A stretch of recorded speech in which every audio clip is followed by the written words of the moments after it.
What would your life be like without water? Have you ever imagined or even considered the possibility that this essential resource could be wasting away right before your eyes? The United States is currently entering a state where our water resources are at risk.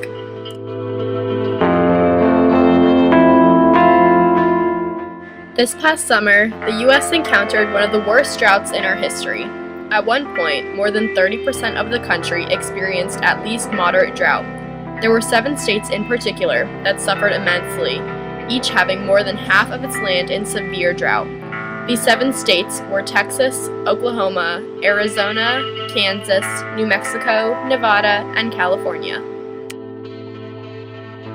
In some of these states, reservoir levels are 2/3 of their usual average. Our report even stated, at the current usage rate, California has less than 2 years of water remaining.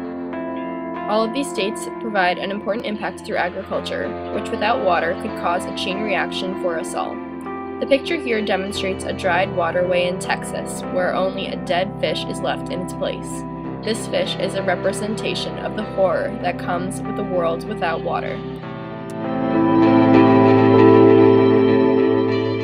The world's largest reservoir, Lake Mead, has clearly been affected by the drought we've encountered. This connects to the Colorado River, which is something vital to all Americans. Although we may not think this Colorado River would affect us on the other side of the country, it certainly does. Steady state agriculture from California's Imperial Valley to Wyoming's cattle herds soaks up about 3/4 of its water and produces 15% of the nation's food. But 40 million people also depend on the river and its tributaries, and their numbers are rising rapidly. The drop in Lake Mead can and will eventually affect multiple other states in the country. The picture demonstrated shows the Colorado River before and after the effects of the drought.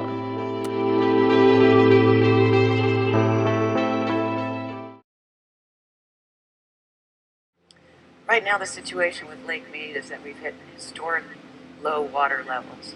It's a very serious situation for the millions of people that rely on the lower Colorado River from here, and including our neighbors to New Mexico who get water from the Colorado River. This is 15 years of historic drought. We're looking at possibly a normal year for 2015, but one normal year is going to catch us up.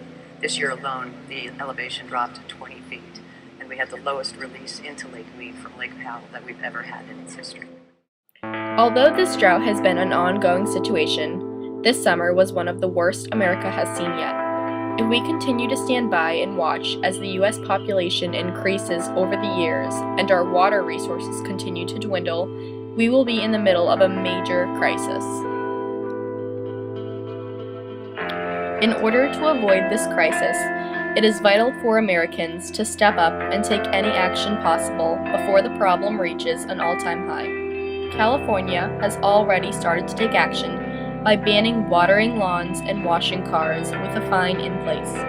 This may seem extreme to some, but saving this excess water can go a long way. Drought is expensive. The U.S. will be spending billions soon enough on the expenses that come with drought. By saving water, we can help prevent the drought from reaching a new potential. We can build dams, save water in our homes, and help stop pollution which contaminates water sources we use. In the New York Times, a water official stated, "It sure looks like in the 21st century we're all going to have to use less water." By helping to take these precautions, we can help stop this drought from progressing because it has been present in the U.S. and is only getting worse.